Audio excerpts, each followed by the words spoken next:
tardes, amigos televidentes. Una vez más con ustedes en Billwall Inversiones y Finanzas. Como anunciamos en nuestra entrega anterior, tenemos hoy un programa especial con una persona muy especial también y que estoy seguro es conocido de todos ustedes porque nos ha acompañado en este programa en diferentes ocasiones. Y se trata nada más y nada menos que Osiris Ramírez Ponce de León, amigo, pero un amigo muy querido de mi parte.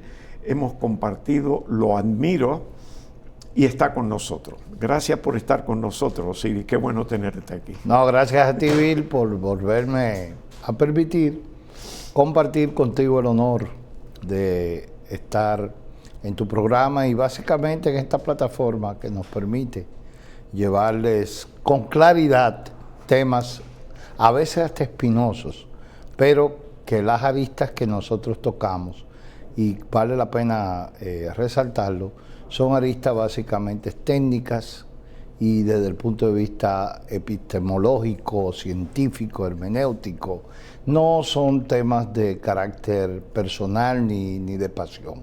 Eso es muy importante citarlo porque si algo yo admiro de ti es que eres una persona frontal en tus exposiciones y en tus comentarios, y eso llama mucho la atención porque está muy escaso que las personas hablemos con la claridad que ameritan los casos. Osiris, tú eres una persona conocida no solamente en el país, sino a nivel internacional, conocido en muchos foros, conferencias, talleres, en fin, y además de eso también eres miembro de Naciones Unidas, representas al país en la parte de comercio internacional, aduanales y demás. Es decir, que tú también eres una persona que tiene la costumbre de decir las cosas como tú la piensas, sin ofender. Hay muchos puntos de vista diferentes, pero cuando se trata de temas que se tiene conocimientos y estudios adecuados para poder apoyar la temática, yo creo que no hay que utilizar este medio con intenciones que no sea otra nada más que de compartir lo que pensamos y apoyarlo con los argumentos necesarios. Y precisamente el tema de hoy, que te agradezco que me lo hubiese enviado y que va a aparecer en pantalla, imagino, si lo ponen aquí para que nos acompañe en esto, aquí está, la modernización fiscal dominicana entre la urgencia recaudatoria y la fragilidad institucional. Y tu nombre como doctor Osiris M. Ramírez Ponce de León. Te agradezco muchísimo que me lo enviara porque es muy propio y muy abierto, no necesariamente va a un punto específico, sino que se puede ampliar. Y voy a hacer que tú comiences con el tema como tú te lo imaginas y continuar de ahí como un conversatorio, que es lo que acostumbramos a hacer tú y yo ante las cámaras. Bueno, nueva vez gracias, Bill, por permitirme hablar de este tema, un tema que está candente y es de mucha actualidad, porque recién ayer fue promulgada la ley 3026, que es la ley que verdaderamente tiene un título muy pomposo, un título muy de fiesta, me parece más un título de Año Nuevo que un título fiscal. Y sobre eso yo me refería, me refería a la modernización fiscal. Y como lo hemos discutido en otros programas y lo hemos analizado inclusive tras bastidores, que las conversaciones nuestras tras bastidores resultan ser mucho más interesantes a veces que lo que uno expone aquí en público. Pero real y efectivamente yo soy de los que creo que había una urgencia fiscal que fue motivada, y yo diría que magistralmente, desde el punto de vista de impacto metodológico e impacto de comunicación, porque el ministro se supo vender la ley y supo vender el momentum, que es lo más importante de todo, el momentum. Es tanto así que esto se conoció mucho más rápido que una vejiga subir al aire. Usted suelta una vejiga y en fracciones de segundo usted la ve ya allá en el universo. Entonces, nosotros vimos que esto se presentó el jueves pasado, el viernes ya estaba en el Congreso, el lunes se discutió, el martes se discutió y ya el miércoles estaba preparada para ser ley.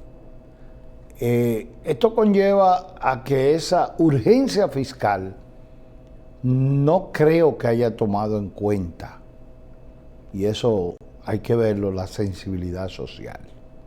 Nuestro país está pasando por una de las situaciones, yo diría que más lastimosas desde el punto de vista económico, y tengo que ser a veces hasta cruel en decirlo. Yo me quejaba de la involución del pasado gobierno, pero veo que lamentablemente la involución de este gobierno ha sido mucho peor.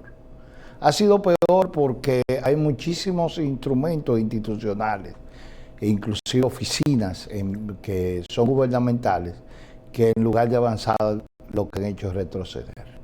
Y no lo digo desde el punto de vista político, porque todo el mundo sabe que yo no hablo desde el enfoque político, porque no pertenezco a ningún partido político. Yo me salí de esa trampa en el 2014 y no creo que vuelva de nuevo a ser miembro de ningún partido político, porque eso te resta primero credibilidad, segundo te resta poder de análisis y tercero tus análisis serán siempre pasionales, no como los que yo hoy estoy haciendo en tu programa, que son análisis críticas constructivas hacia el bienestar de nuestra sociedad. Ahora, ya entrando en la modernización fiscal, yo creo que este es otro parcho más. Así yo lo analizo. Creo que, en primer lugar, hay un análisis que no me voy a robar la autoría porque es tuya, un análisis que tú me hiciste hace un poco momento, sobre el hecho, y te lo voy a robar, sí, en público, sobre el hecho de que da la casualidad de que la ley se promulga ayer, el mismo día en que se firma un pacto que motiva la ley. Entonces, esto es contradictorio. Y ahí, verdaderamente, uno se pone a analizar si la reforma era efectiva, era necesaria o ya no es necesaria, porque el petróleo bajó a $70. Entonces, ¿qué motiva la reforma? Y esa es la pregunta que queda en el aire. ¿Qué motiva la reforma? Motiva la reforma el problema del impacto que está trayendo como consecuencia la situación exógena que está pasando en el Medio Oriente con el paso de Hormuz y con otros tipos de elementos y la subida del petróleo. Ahora ya eso no está. Entre comillas, va a durar 60 días para buscarse un pacto final en París, según lo planteó el presidente Trump, pero dijo muy claro también, porque ese es otro que hay que ponerle bien el ojo, porque yo digo que el presidente Trump hay que tratarlo con brújula, porque de un momento a otro cuando tú vienes a ver te cambia de azimut, uno no sabe cómo puede llegar. Entonces él firma un pacto de paz pero con una amenaza, porque dice que si en 60 días no se llega a una resolución, él vuelve otra vez al bombardeo. Entonces esa incertidumbre nos deja la misma incertidumbre que nos traen las medidas propuestas. Medidas que de antemano mucha gente la ha catalogado como positivas. Yo diría que más que positivas son equilibradas, porque no se está creando, nadie está inventando el dulce de leche con esto, con esta medida. Nadie ha creado el dulce de leche con esta medida. ¿Por qué? Porque lo lógico es que pague el que más tiene. ¿Y qué se ha hecho en esta medida? Equilibrar un sinnúmero de distorsiones que vienen arrastrándose desde hace mucho tiempo. Entonces no podemos querer crear un héroe nacional en el ministro de Hacienda, porque no lo es. Inclusive, ya él estuvo en una ocasión dirigiendo esa institución y podemos decir con realidad que no quitó el selectivo. El selectivo que es más malvado que el propio ITEVI. Y puesto a productos que yo no los entiendo. Porque ponerle un selectivo al consumo de aire acondicionado en un país donde hay 2 estaciones, que es verano e invierno, nadie puede entender esas condiciones. Como tampoco puede entender el hecho del anticipo. Porque el anticipo no se quitó, cuidado, El anticipo lo que hizo fue que se puso en pagos parciales, pero las MIPYMES van a tener que seguir pagando el anticipo. Entonces la gente se deja llevar de la Dadaco, de ese bombardeo de la prensa paga, porque tengo que decirlo con claridad. Aquí hay dos elementos: apellido sonoro o chantaje. Y lamentablemente el chantaje institucional, porque la mayoría de la prensa dominicana, para hablar, recibe, y eso lo sabemos todos, recibe incentivos, entre comillas, publicidad del gobierno. Mira cómo yo lo enfoco.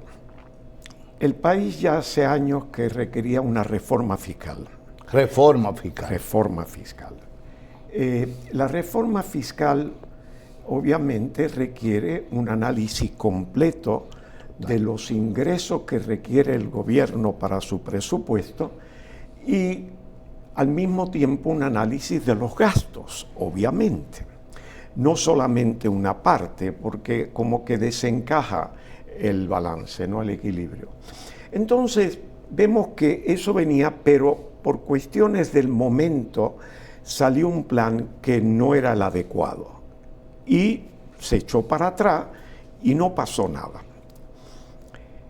Obviamente yo siempre he dicho que cuando se debe de hacer una reforma fiscal idóneamente del punto de vista político y económico es cuando un presidente, un gobierno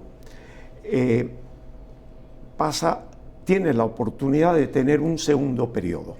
Al entrar el segundo periodo, por el costo político que puede tener si se hace al inicio del periodo, está la experiencia de 4 años, la confianza del país de votar porque ese gobierno continúe, ya con esa experiencia y un plan que se debe de venir analizando desde el comienzo del primer periodo, ya tú entras al segundo periodo con más posibilidades de traer algo que es un cambio adecuado. En primer lugar, tiene que existir una estabilidad socioeconómica.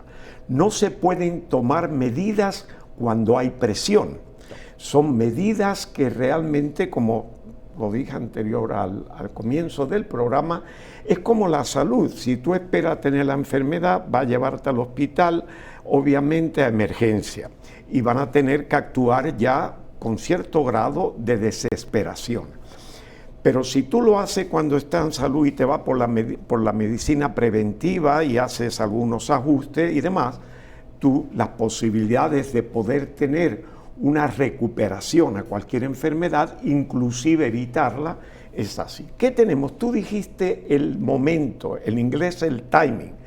El timing estaba bien para relaciones públicas, para justificar y reducir el costo político, porque tenía una obligación de hacer algo.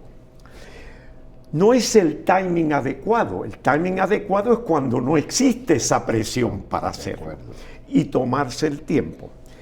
Como tú bien dijiste, esto surge cuando precisamente ya hay un acuerdo en principio, y sí cuestionamos todo lo que el señor Trump diga porque él ha estado bajo presión de salir de Irán, porque la presión la ha tenido en los propios Estados Unidos y las elecciones de término medio de noviembre, donde el Partido Republicano está enfrentándose a una situación que no le garantiza que mantenga la supremacía o el poder en el Congreso. Ante esa situación, el pueblo que está viendo el costo de todo, hasta la gasolina, subió un promedio a $4 y pico y en algunos estados a $5 el galón. Bajo esa presión y todo lo demás, él no sabía cómo salir de la situación de Irán. Y va a quedar inconcluso. Va a quedar inconcluso porque lo que está es ganando tiempo con los 60 días y al final de cuentas, del punto de vista mío, el ganador, si hay un ganador, es Irán. Pero porque sigue teniendo Hormuz, que no lo puede quitar de ahí, ¿verdad? Y si tiene armas nucleares, porque se la entregue China, nadie se la va a quitar. Por consiguiente, no se ha resuelto nada. Y la disputa entre Israel y Estados Unidos, porque los objetivos eran un poco diferentes en ambos casos, pues existe y va a dividir mientras exista el gobierno actual de Estados Unidos. Es decir, tenemos una situación realmente interesante. Si nosotros vemos las medidas que se han tomado en República Dominicana con respecto a impuestos, vemos que por un lado tenemos, tú ya lo dijiste, lo de selectivo a consumo, que es como un ITEVI adicional, pero también tenemos el comprobante fiscal que permite que haya una reducción en los gastos, en los costos impositivos, los impuestos de negocios que utilizan los gastos personales, sea de comida, de alimento, de la familia, para reducirlo del costo de un negocio. Yo no conozco y he vivido en diferentes países y he visitado muchísimo desde el punto de vista financiero, cómo funciona propia de mi profesión, y te puedo asegurar que yo no he visto ningún sitio donde puedas tener un comprobante fiscal para comprarte un helado o para ir a ver una película al cine. O para comprar una botella de ron. Una botella de ron. ¿Cómo justifica para tú reducir eso de un negocio?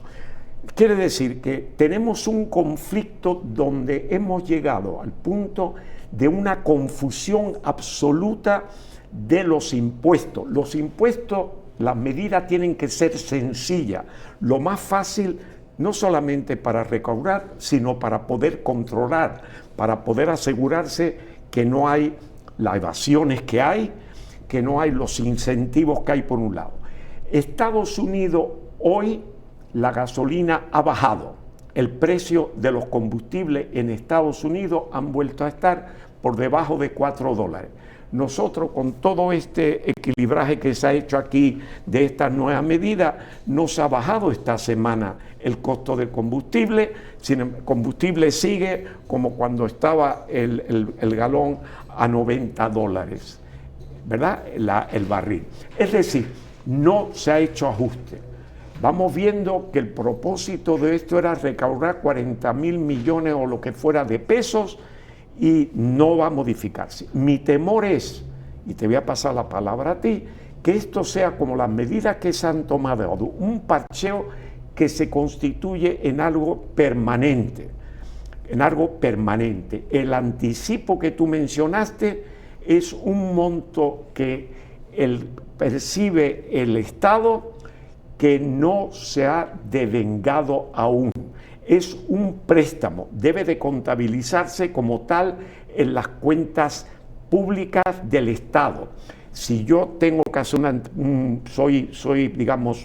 tengo una empresa y tengo que hacer un anticipo que está fundamentado en los beneficios del año anterior, que francamente es adivinarlo, y yo tengo que buscar dinero posiblemente porque se sale del flujo normal del negocio y tengo que tomar un préstamo al 13 o el 14% en un banco para poder hacer ese pago, y el Estado recibe ese dinero y no paga intereses y ni siquiera lo contabiliza como deuda porque no está devengado, está realizado sin devengarse. Todo eso lo que crea es confusión. Y yo creo, y tal vez sea un poco cínico, que es posible que en algunos sectores eso es lo que conviene, que haya confusión y nada más. Así que, nada más. Creo que tenemos para una breve pausa, ¿verdad? Que me están haciendo señas y voy a volver porque yo invité a Osiris, pero me excedí un poco en mis comentarios. Volvemos con ustedes en breve. Osiris, ¿qué opinas tú de todo esto? Mira, en primer lugar, yo te voy a ser muy honesto. Yo disfruto estar aquí porque el público que tiene este programa es un público de muy buen nivel de análisis, y es un público que interpreta y ocupa su tiempo viéndonos nosotros porque comprende que real y efectivamente nosotros venimos a hablar aquí de temas que afectan básicamente la ciudadanía, o sea, al país, no a nadie en particular. ¿Qué sucede con todo lo que tú has dicho? En primer lugar, siento que ese amor que tú le tienes a mi patria te motiva a tú vivir en o hacer comentarios de una sociedad de Alicia y el País de las Maravillas. ¿Por qué digo esto? No porque tú no estés enfocado en la realidad, sino porque así debería ser. Este es el país que nosotros deberíamos tener. Un país donde realmente no se pueda tener impuestos o no se puedan crear aspectos fiscales única y exclusivamente porque a alguien se le ocurra o porque tenga una necesidad un gobierno de seguir gastando lo que no es de él. Porque yo tengo un gran amigo, el doctor Chicho Calcaño, que le tengo mucho cariño, que me enseñó una frase que decía: lo mejor es dar los cuartos ajenos. Eso es lo mejor del mundo, tú regalar el dinero que no es tuyo. Entonces, esto está pasando en República Dominicana. ¿Por qué? Porque cuando tú analizas y entras en la profundidad, lo que somos un poquito inquietos, entramos en la profundidad y decimos, pero ven acá, se estudió el índice Gini para hacer este análisis. Yo no creo que este análisis tuviera visión de lo que es el índice Gini. Los que no saben lo que es el índice Gini, vayan a Google y búsquenlo. Entonces, ¿qué pasa con esto? Que también hay que ver si las medidas que se plantean son legalmente aceptables. Por ejemplo, se habla de un anticipo. Lo que yo humildemente puedo saber de aspectos fiscales es que para que exista una obligación tributaria tiene que existir un hecho generador, y con ese hecho generador tiene que haber primeramente un hecho imponible. Está bien, el hecho imponible está ahí, que es la ley. Desde cuando Balaguer nos pusieron un arancel del 339.90, luego el 340.90, luego vino la reforma de Hipólito en el 146 y el 147 de 2000, luego vinieron otras tantas reformas, la 143. Todas esas reformas, tanto de impuestos internos como de impuestos al comercio exterior, son reformas que se han hecho sin una visión clara economista. ¿Por qué? Porque primero, no se han tomado en cuenta los factores que inciden en la economía. Segundo, no se han tomado en cuenta las políticas comerciales.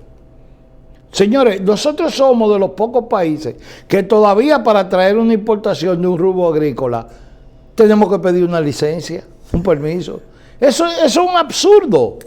Cuando está establecido que los aranceles estacionales están ahí.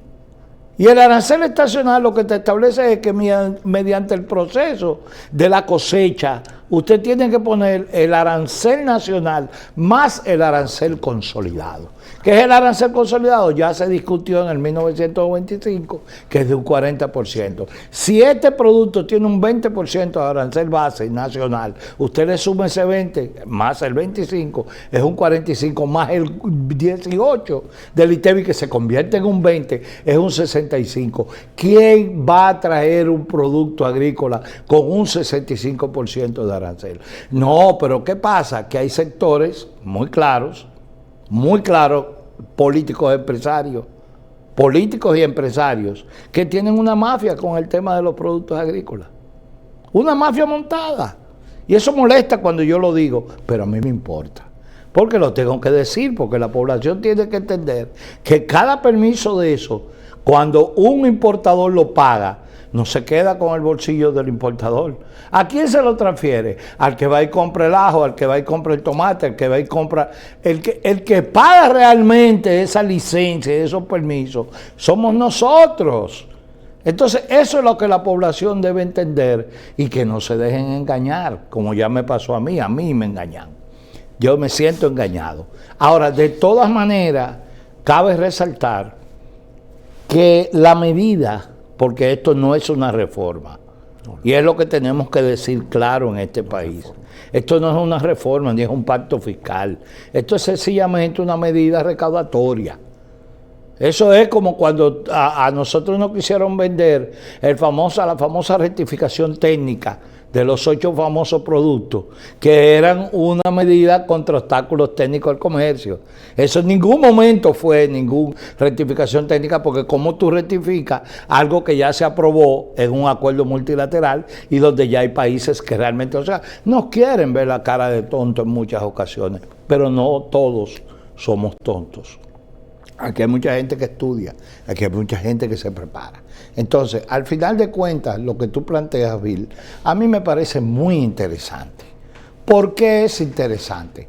Porque cuando nosotros vayamos a hacer lo siguiente, tú acabas de decir un punto importantísimo. Tú le das un adelanto al gobierno, y vamos a ponerlo práctico. Tú le das un adelanto al gobierno, tú vas a un banco, pide ese adelanto para no atrasarte, porque si no, te ponen unos intereses. El gobierno te cobra intereses y mora si tú no lo pagas, pero él no te paga intereses por ese dinero adelantado. Ahora, dime tú, ¿en qué país del mundo tú adelantas impuestos? Yo quiero que algún genio de los de aquí venga a este programa o estemos en otro programa y me diga un solo país del mundo en donde usted adelanta impuestos. Porque yo siempre he criticado el hecho de que el ITEVI para las importaciones se cobre en aduana. Eso es una falta de eficiencia del gobierno. Hay mercancías que llegan al país hoy y salen a venderse a los 3 meses.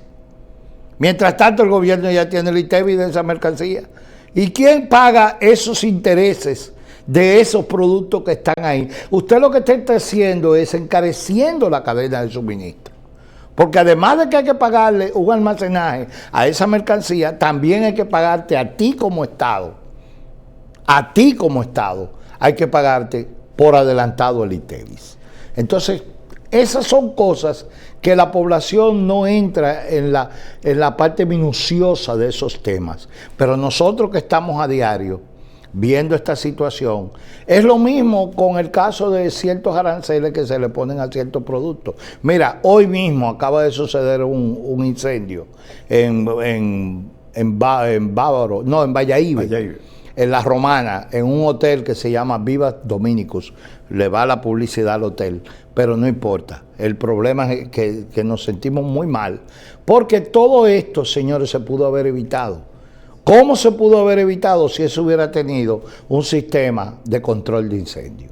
Pero ¿por qué los hoteles no ponen control de incendio? ¿Por qué los almacenes de este país no tienen controles de incendio? ¿Por qué donde se hace masificación de personas no hay un sistema de control de incendio? Porque aquí hace unos años a un ex subdirector de aduanas se le prendió el bombillito y le cambió la partida arancelaria, porque no es arancelaria, le cambió la fracción arancelaria a los tubos para proteger a un fabricante de tubos dominicano. Tubos que no tienen nada que ver con los tubos contra incendio, porque los tubos contra incendio vienen certificados internacionalmente y vienen de un color rojo específico para que se sepa que son tubos contra incendio. ¿Usted sabe cuánto le cuesta a una empresa con el 20% que le han puesto a los tubos? Le cuesta casi $1 millón un sistema de control de incendio. Por eso la mayoría de las plazas de este país no tienen control de incendio. Y ese señor debería estarle remoliendo la conciencia hoy por medida, pero como a él no le importa. Y así hay un sinnúmero de medidas tomadas con materia impositiva que la irresponsabilidad los lleva a un nivel tal y son tan pusilánimes que no tienen la característica de hombre de decir no, eso no puede ser así, porque temen que lo saquen del puesto. Porque aquí se vive de eso, repito. Se vive del tumbapolvismo, se vive de decirle todo que sí al jefe. Y lamentablemente el que se prepara no soporta ese tipo de cosas. Mira, lo que has dicho efectivamente no hay argumento en contra, pero voy a añadir algo. En la sociedad dominicana no es que no se acostumbre a respetar las leyes, es que nos sentimos orgullosos de evadirlas todas, de hacer lo que nosotros queremos hacer. Y cuando hablamos de una estabilidad social, y digo dominicano porque tengo ciudadanía dominicana y tú sabes que yo me siento dominicano, pero tenemos esa costumbre de va a salir una ley y ya le hemos buscado la vuelta a la ley. Decimos que tenemos una sociedad estable, no, tenemos una sociedad en desorden donde cada uno resuelve su problema, pero a la larga el problema se agranda, porque todo el mundo tiene derecho a resolver su problema y va creciendo. Una cosa es que nosotros aquí tengamos una ley que no se respeta desde el tránsito a lo que tú quieras, y otra cosa es vivir en un mundo integrado que no respetemos y creemos que se puede vivir así. Tú mencionaste el ITEVI pagado en aduana cuando llega un producto, y sabemos todo que creo que fue los Estados Unidos que han cuestionado que eso no es un ITEVI, es arancel. Sí. Entonces, cuando tú vives en un mundo donde los aranceles, que tú sabes mejor que nadie, era la gran fuente de ingreso para el Estado, que después, obviamente, a medida que llegaban a acuerdos internacionales comerciales, el Estado se vio obligado a buscar otras fuentes de ingreso, como era el ingreso sobre la renta, que era más equitativo, de acuerdo a la ganancia, de acuerdo a la riqueza, en fin, el ingreso, el IVA, ¿no? El valor añadido de ingreso, del consumo, en fin, pero era porque el arancel ya tenía elementos internacionales. Y yo estoy hablando por hablar porque tú eres el gran experto en la materia. No, pero conoces el GATT. Y exacto, el GATT fue ahí. El GATT. Y comienza con que hay nomenclaturas, hay descripciones específicas, hay acuerdos comerciales, y ya tú no puedes añadirle a un arancel que tú les quieras llamar el impuesto del amor o lo que se te antoje. No va. Es claramente un impedimento que es obviamente ilegal del punto de vista que tú lo estás poniendo bajo un nombre cuando se está aplicando al ingreso de un producto de un país a otro, con el cual tú puedes tener acuerdos comerciales y tienes que respetar eso. Es decir, no nos damos cuenta hasta dónde llega. Dependemos del turismo, y tú citas lo de Valladolid. Podemos citar, aunque duela para algunos, la discoteca, ¿verdad? No solamente lo que pasó en la discoteca, es que no se ha hecho nada que yo sepa para que eso no suceda de nuevo. No. ¿Verdad? Es decir, es acomodativo. No nos damos cuenta el daño que nos hacemos, porque hablamos de estándares internacionales. Nuestro turismo es clave. Si comienza a haber dudas sobre la seguridad del turista, no en la calle, por ejemplo, al estilo de situaciones que hay en otros países, sino sencillamente que tú estés en la habitación y se crea un incendio y para los efectos es perder la vida, ¿verdad? Total. No, pues, entonces, ¿qué seguridad tú que estás de vacaciones puedes tener cuando todo esto se sabe? Se sabe porque tú lo dices, pero no es por ti, es que es sabido. Tú lo que estás es tapando el sol, o aquella gente tapando el sol con un dedo, creyendo que se pueden hacer todas estas maniobras y que no pasa nada. Así es que yo creo, antes de entrar en una breve pausa, que será la segunda del programa, que yo creo que estamos hablando con bastante claridad, Osiris. Tú y yo creo que estamos hablando, y cuando venga yo quiero oír cosas que yo sé que tú vas a decir, que son esenciales decirlas. Y yo espero que la gente oigan algunas de las cosas que tú dices, porque tú tienes una experiencia extraordinaria y conocimiento en la materia.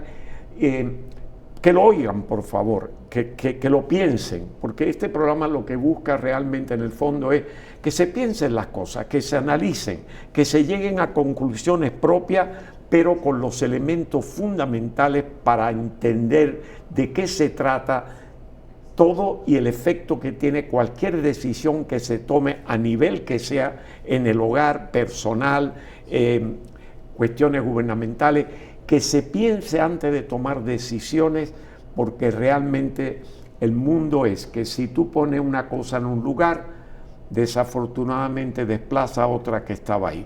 Y tiene que ver qué efecto tienen las dos, la que pone y la que quita. La ley de Schumpeter. Vamos a la pausa y volvemos en breve. Bien, vamos a comenzar el último segmento del programa y le paso la palabra a Osiris. Please. Mira, Bill, cuando yo hablaba de modernización fiscal, cuando te mandé el tema, es que no podemos nosotros seguir vendiéndole bolas de humo al pueblo. Cuando se habla de modernización fiscal, es verdadera modernización fiscal. Pero la modernización fiscal inicia por un renglón que tú mismo tuviste el coraje de mencionarlo, y es la organización del gasto público. Cuando un funcionario se para en un restaurante y los choferes no apagan las jipetas y dejan el aire puesto hasta que el funcionario va y come y sale, eso es gasto público. Porque me está consumiendo una gasolina que cuesta 360 pesos y eso es para que el funcionario cuando se monta en la jipeta no le dé calor. Pero señores, es un ser humano normal, es un dominicano. Y los presidentes que andan en bicicleta en Europa. Entonces, esas son de las cosas en las cuales tú mismo me has dicho muchísimas veces, el problema de República Dominicana es cultural. Y yo te digo, sí, es cultural, pero también es antropológico. ¿Por qué antropológico? Porque nosotros fuimos creados realmente por una raza que nos gusta el desorden ordenado. Nosotros tenemos un país medianamente ordenado, pero con un desorden interno. O sea, hemos ordenado el desorden. Y nadie está interesado en arreglarlo. Porque aquí no hay un político. No hay un político que vaya a televisión o que se siente y diga lo que yo estoy diciendo. Porque eso le da miedo. Entonces, ¿qué pasa con esto? Hasta que nosotros nos veamos y analicemos primero el tema del gasto público. Cuando yo hablo de gasto público estoy hablando de que la aduana dominicana no puede seguir siendo la caja chica del gobierno. No pueden seguir nombrando políticos ahí que lo que van es a sustituir técnicos que cuestan un dineral formarlos y trayendo gente de la base del partido, nombrándolos ahí y haciéndonos pasar hasta vergüenza en foros internacionales. A mí me llamaron los otros días de un país y me dijeron, pero Siri, ¿y quién es ese tipo que está en tal sitio? No voy a decir el nombre para no... Pero la verdad que a mí me dio vergüenza ajena. Claro.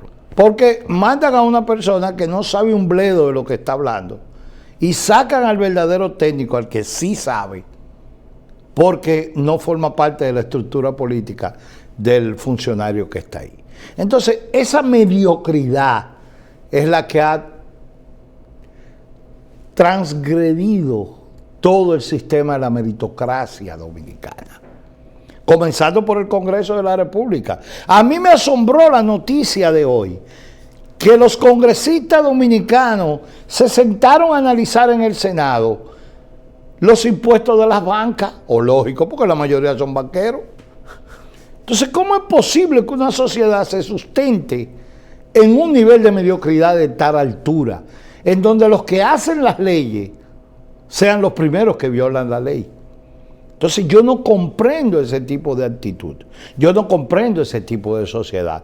Yo pienso, y me lo dijo mi madre una vez, que a mí me dañaron cuando me mandaron a viajar fuera de este país, porque yo empecé a ver cosas diferentes. Y lo cierto es que en mi país, como lo dices tú, no hay un criterio social, no hay un orden social. Aquí todo el mundo quiere llegar al Estado para repartirse el pastel.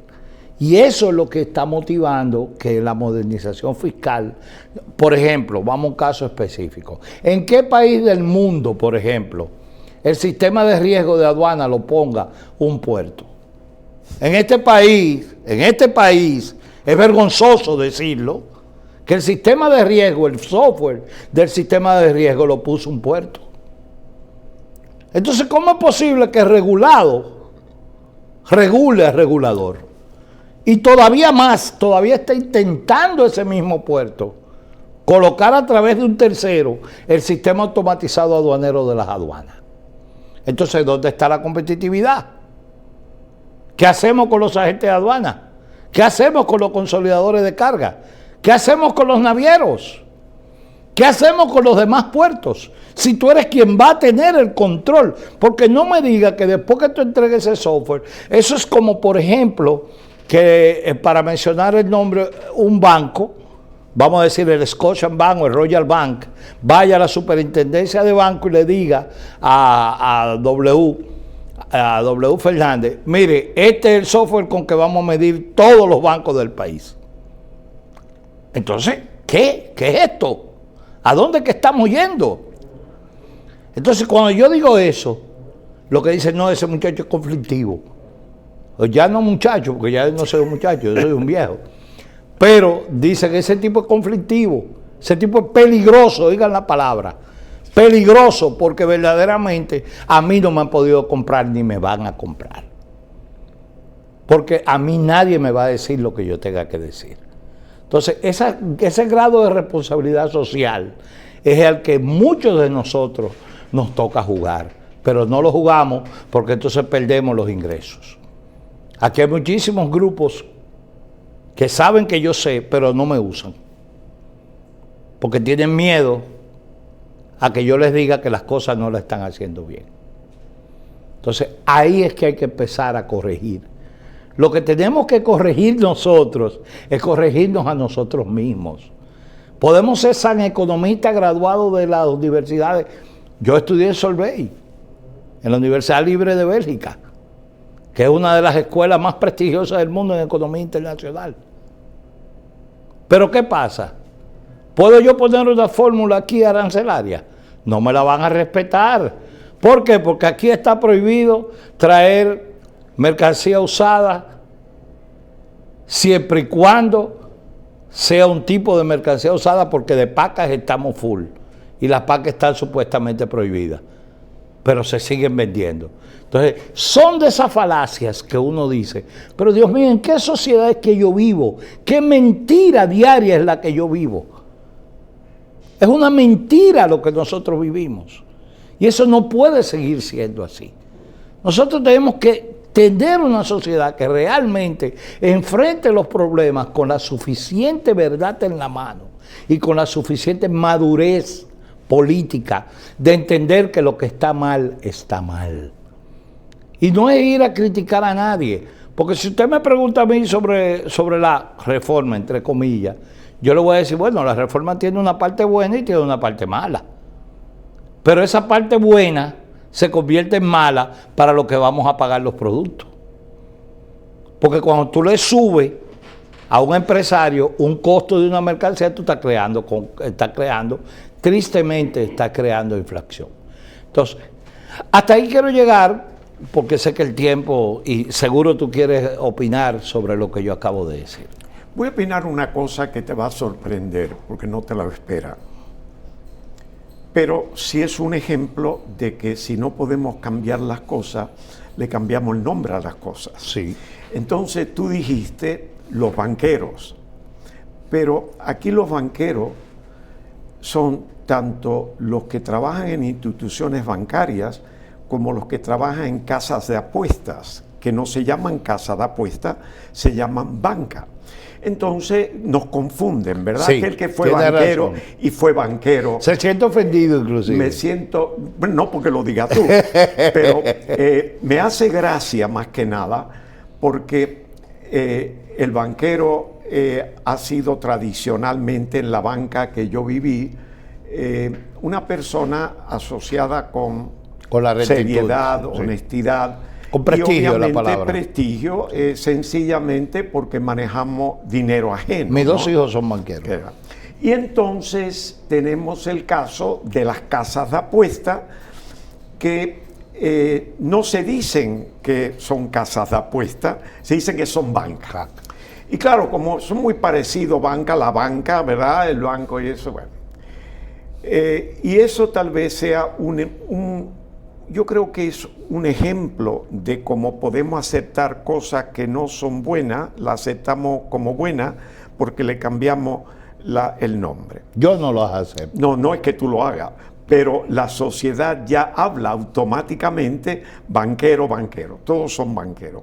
Y sabemos todos que solamente aproximadamente se estima un 30% de esas casas de apuestas están aprobadas, las otras no tienen son permiso, ilegales, ¿verdad? Estamos de acuerdo. Porque aquí el 54% de la economía no es formal. Entonces, vamos a estar claros. Todo eso son manifestaciones de la situación. Desorden ordenado. Exacto. O sea, ordenado, un desorden aceptado. Yo creo que era como la frase de Juan Bosch que decía dictadura con apoyo popular, ¿no? Como que era contradictorio y esto hace simpático, pero lo aceptamos. El hecho es que lo que tú has dicho es una gran verdad y coincide con lo que yo he dicho también, es que tenemos que pensar no en los adelantos del país porque tengamos más volumen de mercancía, porque se genera más energía eléctrica que hace 40 años, sino en dónde deberíamos estar. Yo he tenido discusiones porque he dicho, recuerdo cuando llegué al país al final del 63 por primera vez, y en el 64 en la capital, los viernes o los sábados, cuando estamos reunidos el grupo de amigos, y a eso de las 7 se iba la luz, decía, ¿quién juega hoy en la capital? Porque cuando prendían el play, ¿verdad? Se iba la luz. Se iba la luz. Y entonces me dicen, Bill, pero tú es que tú no vas por ahí y ves toda la energía renovable que hay en el campo. Digo, yo no tengo que ir. Yo lo que sé que en el año 64 no había suficiente energía para las necesidades. Y hoy, en el 2026, todavía no la hay. Entonces, no podemos jactanciarnos de que hoy hay 10 veces más generación de energía eléctrica, cuando de esa generación se pierde un 40, entre otras cosas, sino sencillamente que no es suficiente para el tiempo de hoy. Entonces, en vez de medir los logros, que no se miden, aquí se tiende a reconocer más el esfuerzo que el logro, porque todo el mundo tiene que hacer un esfuerzo. Y yo dije una vez en público, la persona que tenga que hacer el mayor esfuerzo para lograr algo es porque tiene menos conocimiento que otra, que si están preparados no necesitan tanto esfuerzo. Si tú necesitas estar 8 horas en el escritorio, porque no funciona. Porque hay algo que no va. Y si depende de la computadora, menos. Entonces, estemos claros, señores. Hemos dicho algunas cosas aquí, vamos a reiterar que no es con el ánimo de ofender, no es con el ánimo de hacer nada, excepto inquietudes que compartimos los dos y que lo hemos hecho en privado, lo hacemos en privado, nos apreciamos los dos, nos respetamos los dos y coincidimos en cosas posiblemente porque hay algo detrás de esa coincidencia. Y eso que hay detrás es porque lo creemos, porque lo analizamos, porque lo hemos estudiado. Simplemente solicitamos que ustedes, como televidentes, piensen en las cosas, piensen en lo que hemos dicho, piensen en lo que ve.